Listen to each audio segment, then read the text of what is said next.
Good evening, ladies and gentlemen. I am the Technical Critic, and it's time for my review of Enemy at the Gates. No, I am not referring to the movie starring Jude Law. I'm actually referring to Season 4, Episode 5 of The Legend of Korra. And I have to say, the two of them have absolutely nothing to do with each other. However, before I get into this review, I'm going to ask you to like, to favorite, to subscribe, but most importantly, to leave a comment in the comment section below, because this is not just a review. It is a discussion. What you think and what you have to say about the show matters. So leave any comments, any questions, anything at all that you want. Within reason, of course. And I will then read it in the discussion section of this review. It comes right after the end of the review. And then I will answer whatever you have to say. And that is how we speak to each other, because this is an interactive video. And this video will contain spoilers.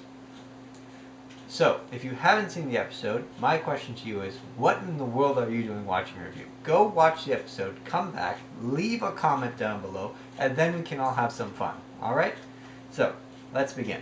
Now, as you know, ladies and gentlemen, if you've been watching this channel for a while, I do not bandy about words, and I have to say this. Legend of Korra is about to jump the shark. And for those of you who do not know what jumping the shark is, it refers to when a television show or a movie has simply done things for the sake of novelty, and it becomes so silly, so ill-advised, so tropey that it breaks what's known as the suspension of disbelief that a person has when watching something. Because television, all the visual mediums, they are escapism. So when we watch Avatar, we want to get into the Avatar universe. The problem is, the subject matter they're referring to is so much back in our world that if you know your history, you will, or even if you know your movies, you will see exactly where everything is coming from. And this confirms my suspicions that I had when the writers, Michael and Brian, came to us and said, look, Season 4 has already been written. We just need to work a few things out, and we're going to put it together artistically. Now, when they said that Season 4 had already been written, they did not mean that they had written Season 4. What they actually meant to say was, we've gone and we've taken things that other people have written, other pop cultural references, movies, books, ancient stories, and we've taken them and we've spliced them together to make Season 4 happen. Now, this was okay with things like Korra Alone, or the first episode, where you have, okay, you have a similar style of story where you have, okay, you're telling a story but the main character is not there, so you're setting things up. Okay, that's fine. Episode 2, it's a throwback to Zuko Alone, which is an episode that they wrote before. Okay.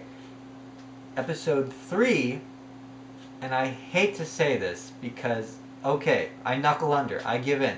Episode 3 is the entire swamp scene from Star Wars: The Empire Strikes Back. I'm sorry, I fully give in. That is what that episode is referencing. Episode 4, yeah, 3 and 4 are both like that. Episode 5 is 20 different movies they decided to take and splice together. And they are so far-fetched in range. And honestly,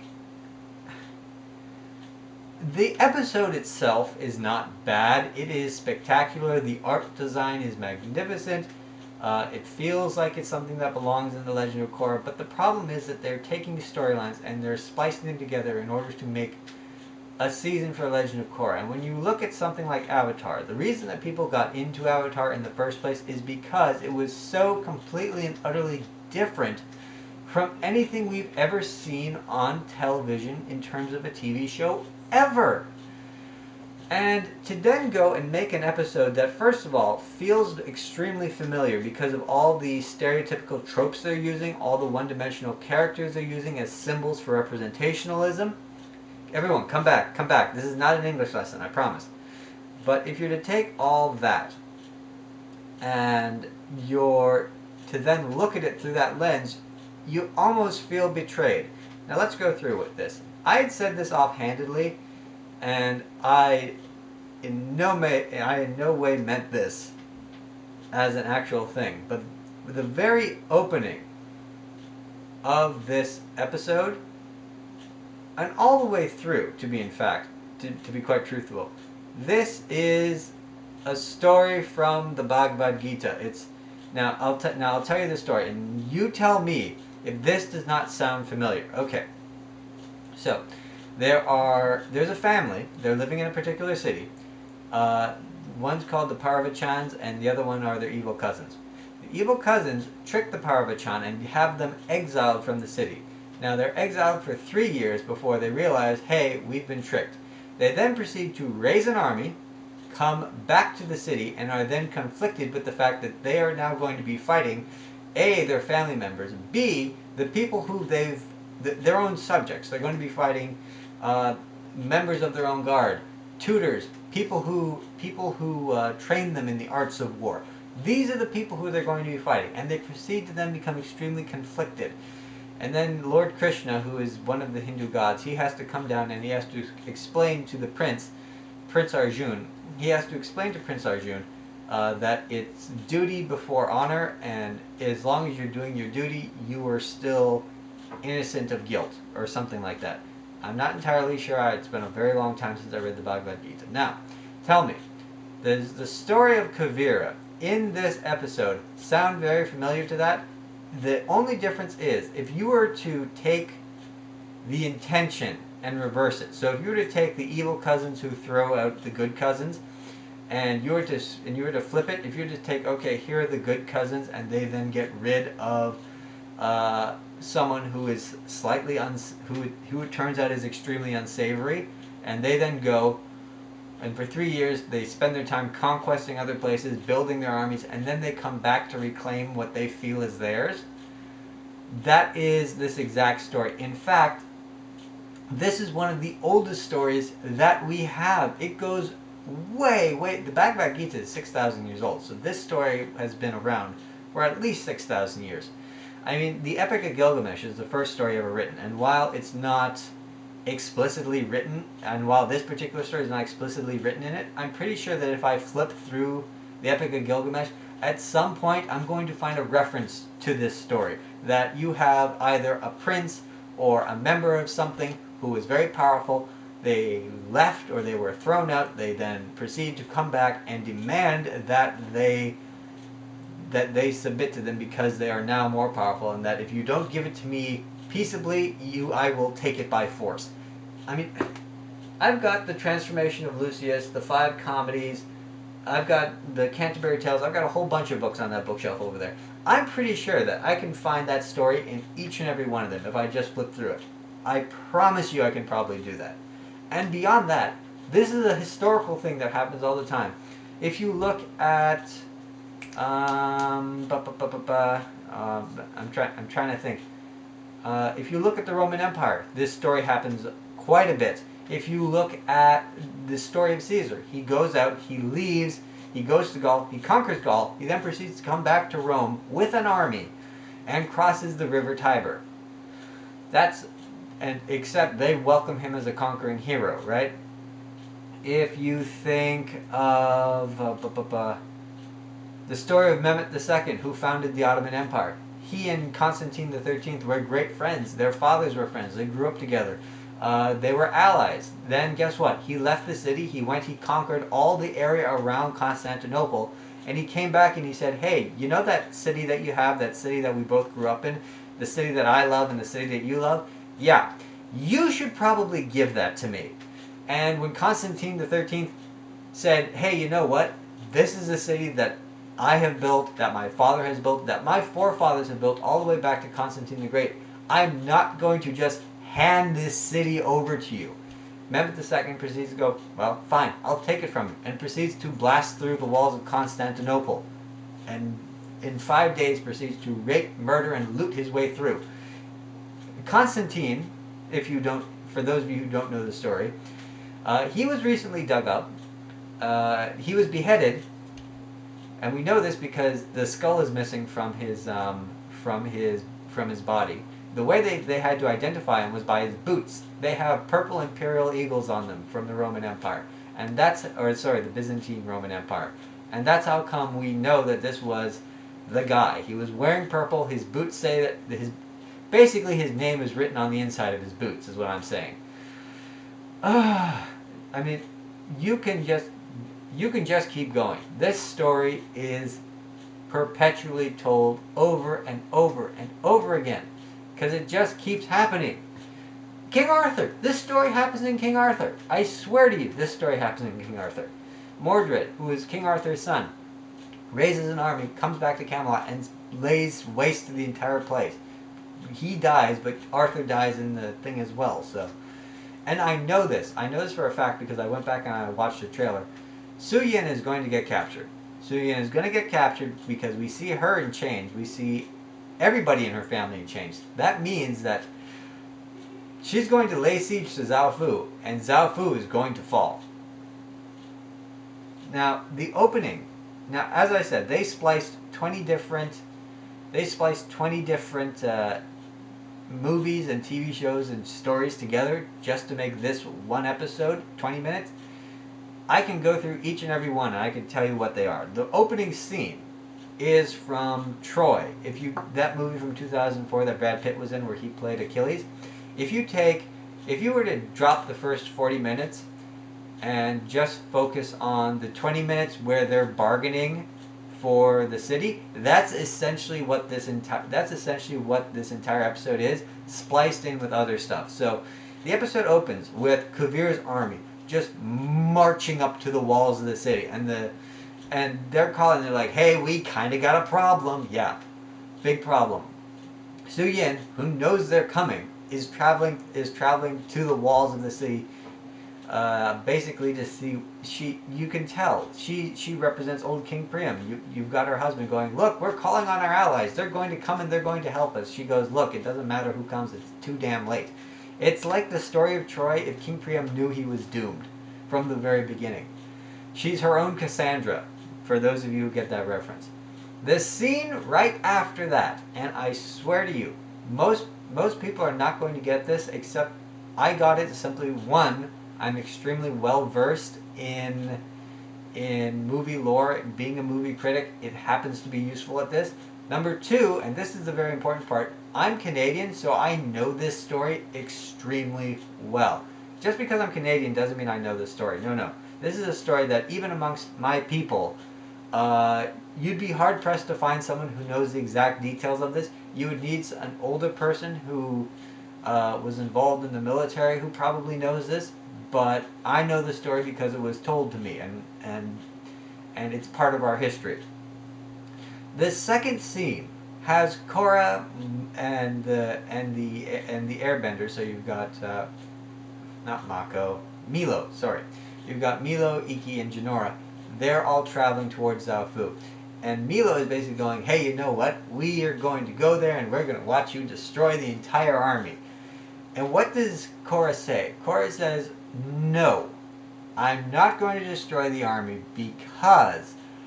And this is where it gets interesting, because she says, I've worked with this person before. She saved my father. I'm pretty sure she can be reasoned with. The setup right there is the exact same thing that happened right before the Rwandan genocide. Yes, ladies and gentlemen, we're going from the Iliad to the Rwandan genocide, and we're mixing them all together. Strap in. This is going to be one hell of a review. So, okay, I'll tell you the story. There was a Canadian general. He worked for the UN, and he was assessing the situation in Rwanda before the Rwandan genocide.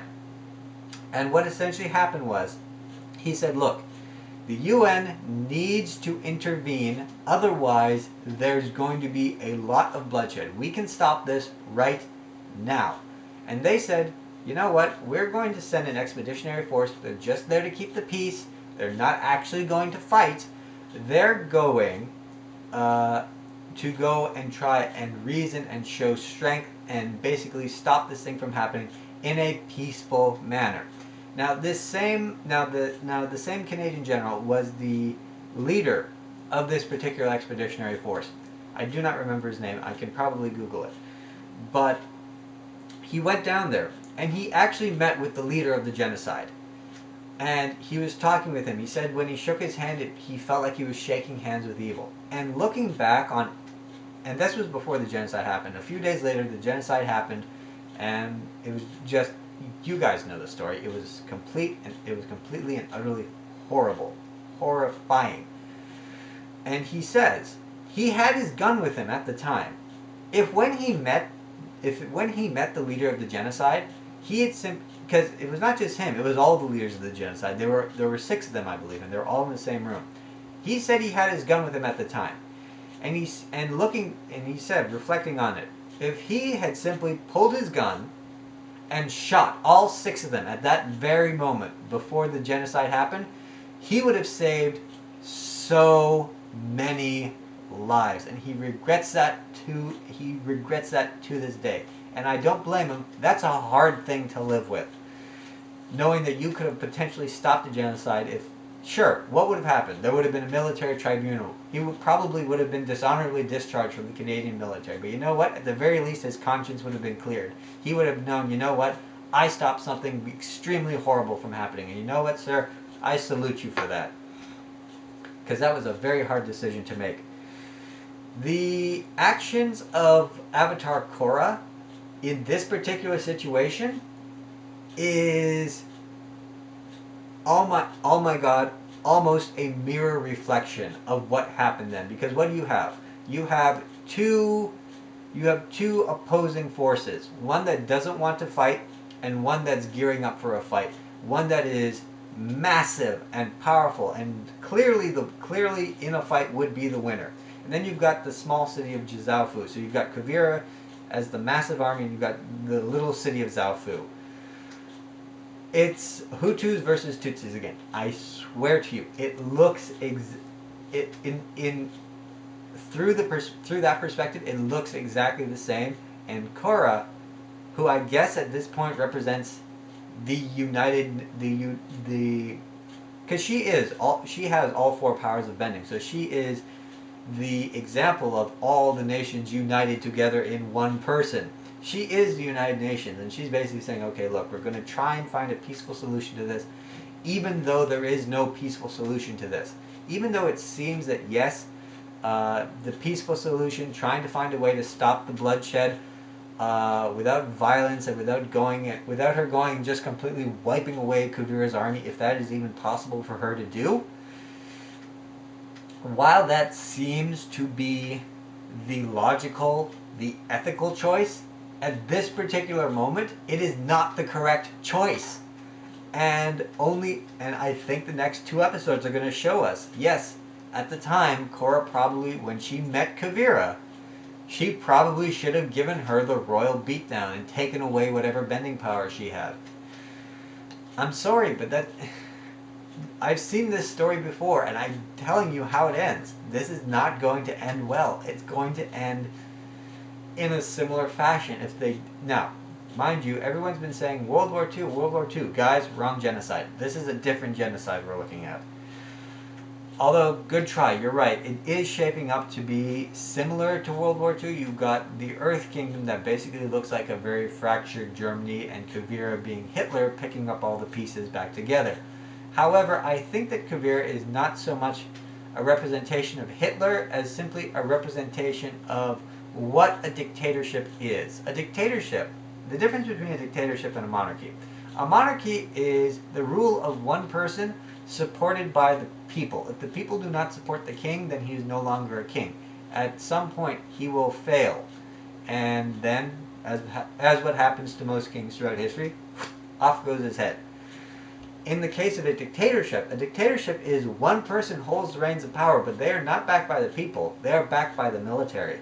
And the military is essentially, that's the essential difference, because in a military dictatorship, it's the military that comes down hard on the people. Even if they don't like what's going on in the dictatorship, they have no say in it, because they will be taken away. They will be secret policed. Like that. Dai Li agents will suddenly appear, triangle hats, and they're gone. The rest of this episode plays out like Khartoum. Khartoum again is another very old movie.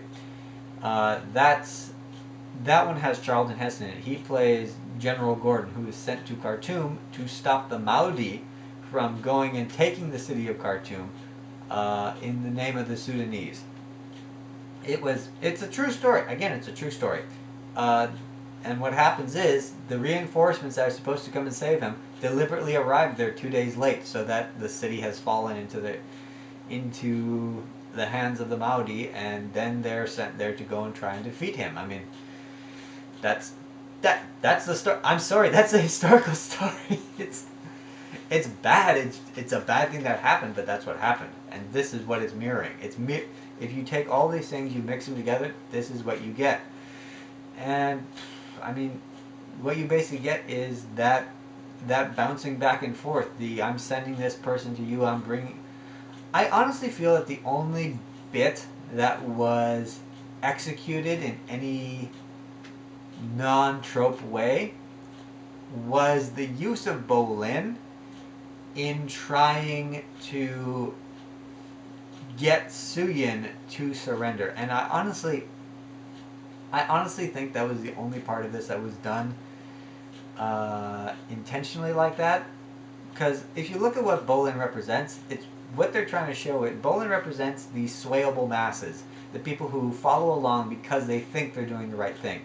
And what that really is meant to show is that sure, you can bring someone from the swayable masses in and try and get them to show others, look, we think we've been doing good. This is why we think we've been doing good. You should come and join us so that you can help us do good. The problem is that when the swayable masses then see what the hard truths and the inner workings are of the inner circle, they can't unsee that. The illusion is shattered. You can't. What it's showing is that if you are running a dictatorship, you can't let the good guys, the honest to goodness good guys, see what you're doing. Otherwise, they will turn against you and they will try and leave. In terms of Varric and what he represents, Varric represents capitalism completely and utterly unfettered. And I have to say that it's very interesting. His role in this episode is, if you were to look at, it's basically Operation Paperclip mixed with the Manhattan Project. That's basically where the scientists from Germany before, during, and after the war were co-opted and brought over to the United States in order to work for them in the development of new weapons technology. And basically they were extremely high-value targets. And the coercion that went along was, listen, we know who you are, we know what you've done, we know what you did in order to get that done. If you do not work for us, we are essentially going to kill you, or make life extreme, or hand you over to the proper authority, whoever they were. And that's essentially what's happened to Varric. I mean, he's a criminal in Republic City, who has essentially been made respectable because Kuvira basically said, look, I've got a giant-ass army. There's nothing you can do. You better let him back in because I say so. And that's essentially what happens. He's allowed back into what would be considered normal, respectable society, despite being a criminal of some sort. And yes, the crimes that he committed were far less than that of which Nazi scientists did. However, the result is exactly the same. And it's interesting because he has the same moment in realizing the potential for just as a horrible weapon of destruction that the spirit power has. He has the exact same moment of realization that Oppenheimer had after he worked on the atomic bomb. And it's very interesting to see. Basically what they've done is they've taken this story that everybody knows and they basically reversed it and said, okay, if Oppenheimer was to have the moment of realization before he actually, was to do it, and he was working for them, what would be and he was working for this government that really wanted a super powerful weapon, what would be the fallout? Well, this is it. Zhu Li, in terms of what she represents, is a lot harder to pin down. Quite frankly, I don't know. Like, what does she represent? I honestly couldn't tell you. At this point, the only people who do not represent something are probably Korra, for the most part. I mean, she does seem to represent some, like she may be a representation of the League of Nations or the United Nations, whatever that might be. And Asami, who, even in her own way, she is a representation of certain things, like what the power of science and innovation are when they're used properly and for good. I mean, she's kick-ass. She's simply showing us, hey, you know what? Science is kick-ass. This is why you should get into it. That is basically her role, and that's what they all represent.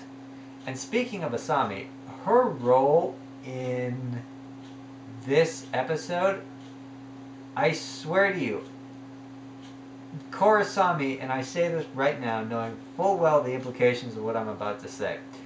Korrasami is dead, and the Avatar writers killed it, simply because they don't want to take what we've seen, the natural relationship that we've seen develop, to its logical conclusion. And I know a lot of people saying, oh, well, you know, girls can be together and they can just be friends. No. Who did Korra write to, of all people?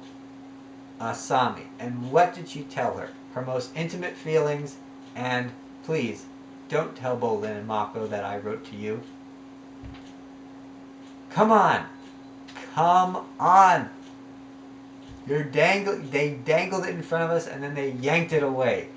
It's like they're treating us like babies. And they're like, you know what? Here's something you want. Oh, you can't have it. And instead, what they're replacing it with. And I swear to you, they literally quoted, we're quoting Iron Man 2 now, okay? We're quoting a line out of Iron Man 2. If you all remember when Tony Stark, I know you've seen Iron Man 2. I don't feel bad about this. Tony Stark is listening to his father's outtakes on some commercial he was doing, and then at the very end, he starts speaking to his son like, oh, you know what, here's how you fix your heart, da, da, da. Oh, and by the way, you are my greatest invention ever. Hiroshi literally says that! He says that to Asami, and she breaks down crying. And this entire thing, Asami's entire subplot, now is going to be geared to her relationship with her father. And to be quite frank, as good as it was set, as well as it was set up, as well as it was presented to us, it is entirely unnecessary to the plot of this story. And I can tell you why. The only discernible reason I can see Hiroshi Sato being redeemed or at least having some kind of interaction with his daughter is because Varroc's machine is going to be turned into some kind of gigantic bomb. It's either going to be targeted on Ba Sing Se, or the Fire Nation, or Republic City. My guess is Republic City. And he is going to sacrifice himself to stop the bomb, thus redeeming himself in the eyes of his estranged daughter, who is rightly estranged from him. Because let's go over why Asami didn't speak with her father for 3.5 years while he rotted in prison. He tried to commit genocide against Benders based on racism. It's, oh my, and she hates her father because he's a racist bigot who tried to commit genocide. If that's not and he attempted to murder her, may I continue to point out, he attempted to murder his only daughter when she pointed out and that he was being a racist, bigoted, genocidal maniac. That is strapping. I warned you guys, strap in. This is where we are at. He's not worthy of redemption. Why, Asami? Look, I have my differences with my parents. One of them I do not talk to for very good reasons. But they are nowhere near the reasons you have. Okay? They are nowhere near them. Stop it. It's not necessary. It's simply to get rid of the core. It's simply to take the Korrasami subplot and shove it to the side.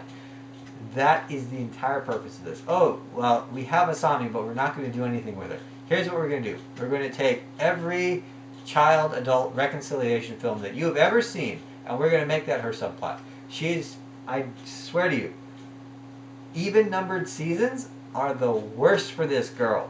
Season 3, awesome. Season 1, introduction, she was pretty good. Season 2, oh, bad. Oh, so bad. She was missing. She might as well have not been there. I swear to you, if she had not been there, she would not have been missed. I'll say it.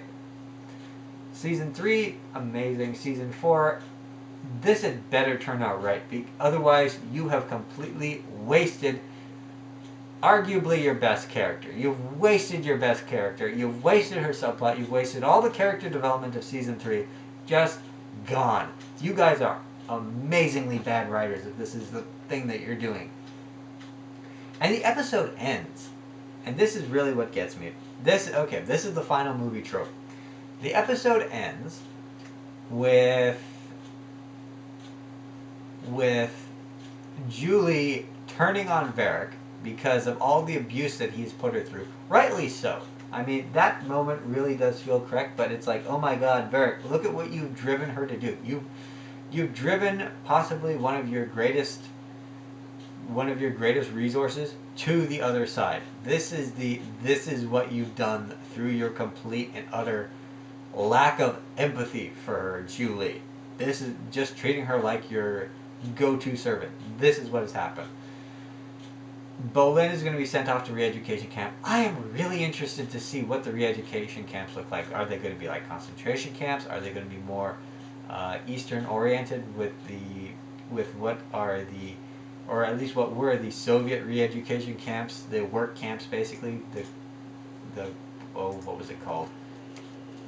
Not the Kremlin. Oh man, I don't recall. But is that what it's going to be like? I'm very interested to see. And the ending is the beginning plot from the Scorpion King. If you recall, Dwayne "The Rock" Johnson was, as the Scorpion King, was tasked to go and assassinate the leader of the army that was conquering everywhere, and if I may add, the woman who was able to predict the future and tell him how every battle was going to go. Which, as a subplot, was clearly not thought through, and quite frankly, is what they ripped off most of all, probably, for this episode. This episode is the Scorpion King, or at least parts of it. As I said, they took several different movies and just interspliced them into each other. They did it well enough, but still. And basically, it's not Korra who's going to assassinate them. It's Suyin and Wing and Wang. They're going to go and try to assassinate Kavira. This is obviously going to fail. They're going to get captured. Cao Fu is going to be taken, and well, I guess it's not the end of the series, but you can see it from here. It just was not well written. It was well done. Like the director for this, Joshua Hamilton put his name to this, but the saving grace of this episode had to be the director, because there is simply no way that this, as a collage of movies, they've taken the best parts of several movies, collaged them together, and normally this would crash and burn, right? I've seen this crash and burn so many times. You would think that if you take the best parts of some stuff and mix them together, you get a good product. No. Normally what happens is you get something that is just so patchy that it does not work. But the director for this somehow managed to stitch this together into a watchable episode. And oh wow, look, I'm not saying it's bad, and I'm not saying that the season's going to be bad. I'm just saying that I think we should have gone in a different direction. And I think that the writing is not going to hold up. It's exactly as I worried, and just the sheer number of tropes we've seen, the sheer number of stolen lines. Why are we stealing lines? That's not... No, don't do that. I mean, just because you think you can get away with it doesn't mean you should. There are people like me who know where some of your lines come from, you know. There's a reason... That entire time when Korra was flying towards Zaofu, and there's a reason why I do this over a period of 2 days. It's so that my brain can think and pick things up. It was only in the shower this morning I remembered, oh, that's right, that was that Canadian general who was going to the Rwandan genocide. That's where that's stolen from.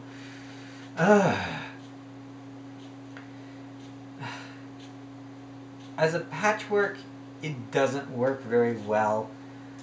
As an episode, it's fine. It does what it needs to do. But guys, I'm really worried. I am extremely, extremely worried, and I think with good reason.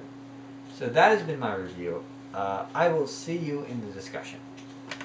Alright, this is the discussion portion of our review. As always, if you haven't seen the review and you've just skipped here, I suggest you go back, watch the review because it gives context to what I'm about to say. Also, if you want to be a part of our review, all you have to do is leave a comment down below. If you made it all the way through the review and you're here, as always, you are awesome, because I know I'm extremely hard to listen to, especially when I'm ranting. However, let's begin. So, our first comment comes from Juan Rodriguez. Juan, nice to see you as always. Oh, and we have Knife Ink back. She finally managed to put out a review, not just for episode 5, but also for episode 4. I'm not going to go too much into episode 4, simply because we covered that in the last review and discussion. So, I'm mainly going to focus on her points from episode 5. Okay, let's begin. He says, this episode was almost filler to me until Korra got her ass together and fixed her problems. Now, Milo was very irritating because of his behavior, and Iki was very mature in her facing her kidnappers. But what really got interesting was Toph's speech about out of balance in Korra's past minions. Amon wanted equality, the lackluster Unalaq wanted the world to be united by the spirits. I guess Zahir seeks to make the world free from asshole rulers. But we never get to see why these guys were out of balance in the first place. This is what bothered me about the issue. There was not a single episode as to why these guys in some point of their lives were corrupted while trying to seek their goals. Yeah, Toph said these guys' motives were good, but they were out of balance. Why? This show failed to tell us why the villains became the villains and just tries to take over the world because he can. Look back at the old series. I would love to see episodes about Ozai's past, including Long Fang, the guy who tried to control Ba Sing Se. This is why this series is totally disconnected as you watch the next seasons. This is my opinion on the matter. Well, Juan, you're not out of place. You've got friends here. As a matter of fact, I completely disagree with Toph in terms of what these evil minions wanted. I mean, Toph was saying Amon wanted equality. Unalaq brought back the spirits. What's his name? Zahir. Zahir wanted everyone to be free. If you go back and watch my reaction video, I mean, maybe I should link it, but whatever. You'll see me scream. You'll see me scream at the camera about halfway through. No, they didn't. No, they didn't. No, he didn't.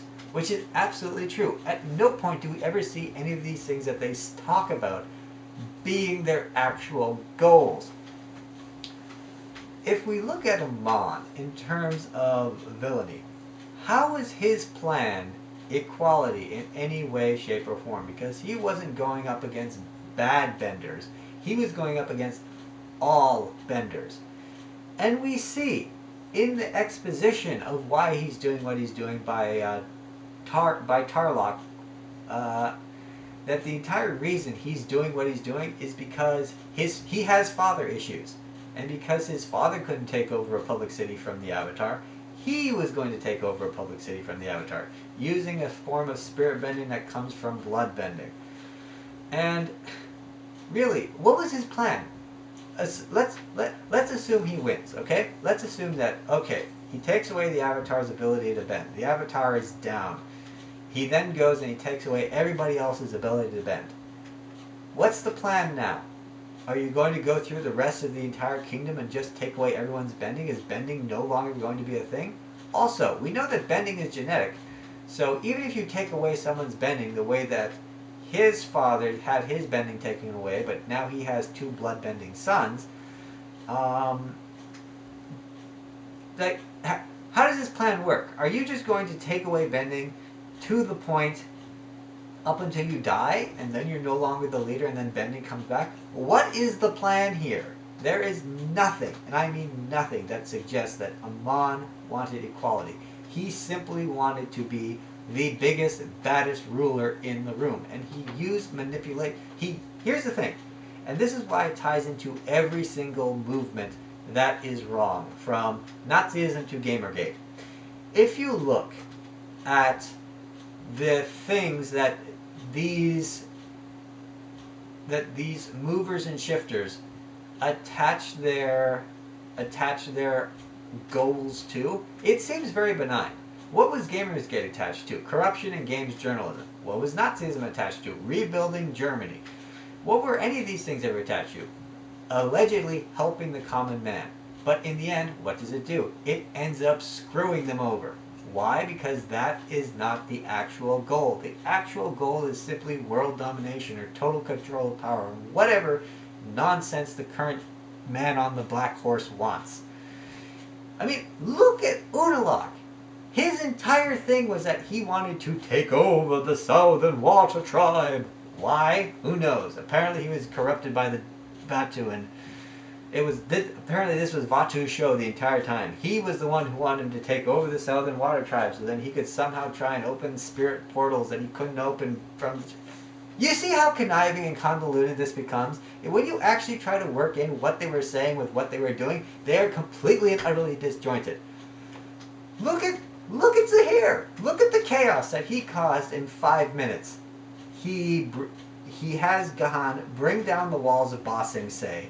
The remaining members of the royal family, with the exception of Prince Wu, are probably killed. If you're wondering why Prince Wu is the great-grand nephew of the Queen, and what? Because that suggests several things. One, she either has a brother or sister that has a child.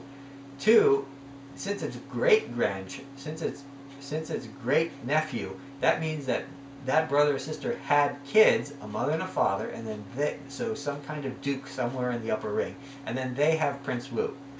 So that means that either Prince Wu escaped by the skin of his teeth in Ba Sing Se, and the rest of his family was massacred, which is probably why he's so worried about being assassinated when he goes back to Ba Sing Se. I mean, when they say, well, you know, there's a slight chance of you being assassinated, that's probably why.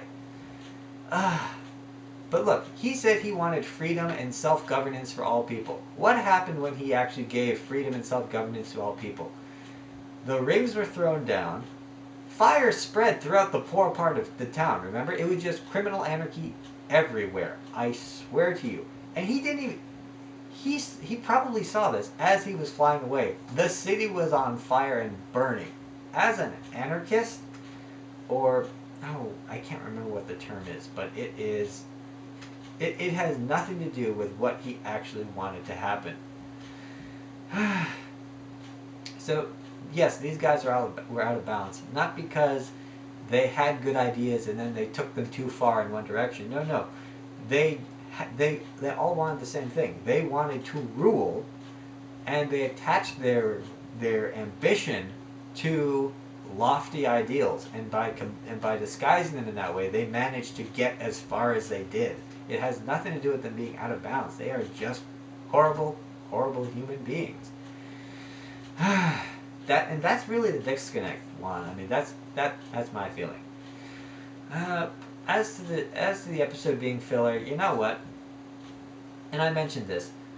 Having the kids go about and have their little adventure, with all the heavy things that we saw in the previous seasons, you almost forget that you have to be able to laugh. That this show is humorous, and that's what it's supposed to do. It's supposed to be that break. It's that that breathing moment that allows you to go, okay, let's step back. Let's have Iki do her thing where, yeah, she's tied up, but she can still go and scratch her nose, and it's like, okay, let's look at the map. Right? It's supposed to be gently humorous so that we don't get too bogged down. I think what everybody is going with is they're going with the Game of Thrones ideology. Basically, if it's extreme, then it has to be good, right? But at the same time, you need a break whenever that is happening. All right. So that's all the comments that were posted here. The real Bucky posted a few things, but okay, let me put it this way. Don't crawl underneath a rock. I know you're an intelligent human being. Leave intelligent comments. There's a reason why I invited you to our podcast. You're an intelligent human being. Leave intelligent comments. You will make it. Look, all hail Firelord Azumi. I was able to work with that. Okay? I did an entire diatribe on the strangeness of Firelord Azumi's lack of a mother. Even though at some point she must have had a mother, unless Firelord Zuko gave birth to her. That seems highly unlikely to me, but at this point, the most probable solution. So, leave comments like that. It's funny. It is. It truly is. Oh, and that reminds me. The next time you see Michael or Brian, ask them, what happened to Firelord Azumi's mother? Is it secretly Azula? Is that why it's unknown? It has to be written out of the history books? It was Azula's kid that became the Fire Lord. She's the adopted daughter of Prince Zuko, and this is the cameo that we were all waiting for but never got. Is this why she never speaks? Because if she speaks, we're going to hear her voice and it'll be like, Come, Uncle Zuzu. Is that what we're going to hear? If so, I would love to hear her say that in Azula's voice. That would be amazing. But, on to knifing. So, as always, she makes a wonderful review. I encourage you to go watch it. The link will be down in the description. I'm simply going to talk on the points that she raised. Number one, she talked about having combined the two episodes into her review. Personally, combining these two episodes is an absolute mistake. If you're not, just drop the fourth episode entirely. Because if you're going to do so, you're forced to juxtapose the two of them together, and what you've got the Star Wars The Empire Strikes Back mixed with every single trope that they put into this episode, and it is just a tsunami of bad writing. Bad, extremely lazy writing. I don't know when these guys became so lazy, but I'm going to tell you this. Just based on what I've seen, Korra is going to die, Iron Giant style, trying to stop a spirit bomb from destroying Republic City. I'm calling it. That is going to be the end of the Avatar series. It's also going to be the end of the Avatar cycle. This is their way of ensuring that Nickelodeon doesn't screw with them again. They're going to end the Avatar cycle with an atomic bomb. It's the only way. It's the only foreseeable way. Korra's going to grab it. She's going to fly into space. Avatar state. Bam! That's the end of it. There will be no reincarnation. There will be no next season. Now, in terms of Tenzin's children, I feel you've hit the nail on the head. It's nice to see them. It's nice to see them up and active, because we have these three important characters that you literally hear nothing about. You've got Jinora, the Deus Ex Machina, and then you've got the two Stooges. And to be quite frank, to put them to use in this way to find Korra is allowable. It's funny, it gives us our breathing room, but also, let's think back to seasons 2 and seasons 3. In terms of Tenzin going to find Korra, if it had been Tenzin that was searching for Korra, he never would have found her. I guarantee you, he never would have found her. Let's review. He has little to no connection to the spirits. He's never even been to the spirit world, with the exception of when he went through the portal. He can't sense spirits. He can't even spirit bend. Right? You remember the opening episode of season 2? He tries talking in English to a spirit and asks it, "What's wrong?" What does the spirit do? It goes and it whacks him aside like a little toy. This is the guy that you want to go and search for the unfindable avatar. He'd been captured in 2 seconds. The second that he got into one of those towns that was Kavir controlled, they'd have grabbed him and they'd have arrested him for crossing borders. So really, it had to be the kids. Otherwise, the episode would not have even been possible. And, well, you know what? Just the way they did it, it was fine. So I actually thought that part of the episode was well done. And believe me, you and I'm in the same boat as you are. I think that this was an excellent episode, but the word that you're looking for in why everything seems so familiar is trope. The episode was made up of the trope from every war movie, historical drama, symbolic representation, father-daughter thing that you have ever seen. And this goes even farther. I mean, you talk about the characters. I mean, Kuvira, obviously, is a representation of totalitarian leadership. Suyin, she's a representation. Republic City, that's a representation of the United States. The only character that does not seem to form, or at least to try and conform, to this symbolic stereotyping, would actually be the two main characters, Korra and Asami. And even Asami, she's being conformed to the daughter character of every family coming back together movie that you've ever seen. Korra is really the only one who doesn't seem to conform to anything, and even so, it's like the writers are trying to do that as well. It's like they're trying to turn her into whatever the UN was.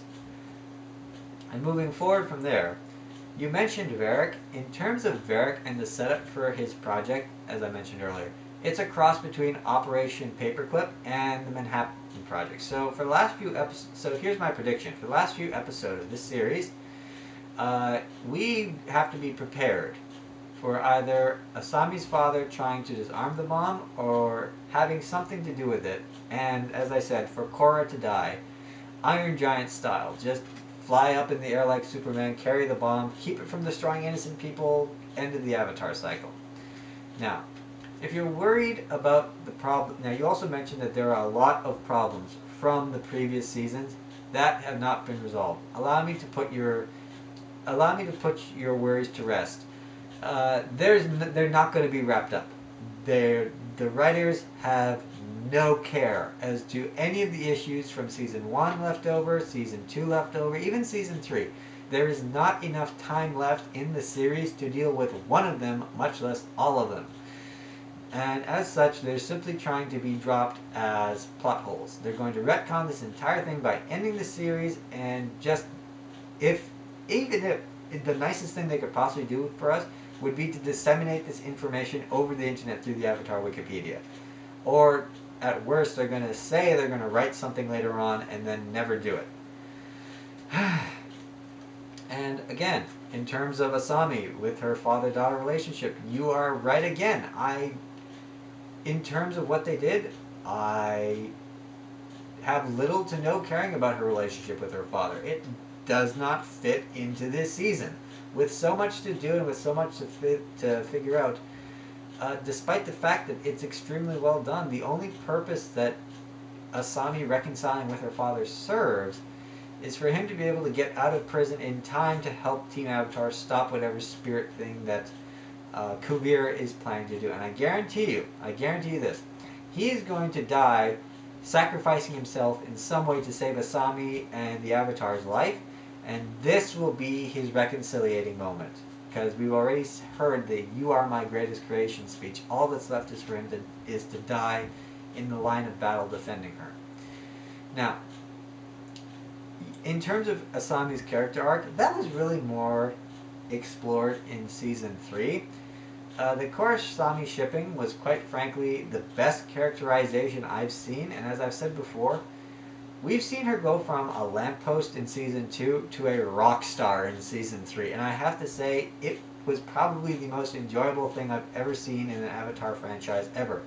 However, in the true fashion of the series, they have chucked it right out the window for the sake of simplicity. She's a fan favorite, but unfortunately,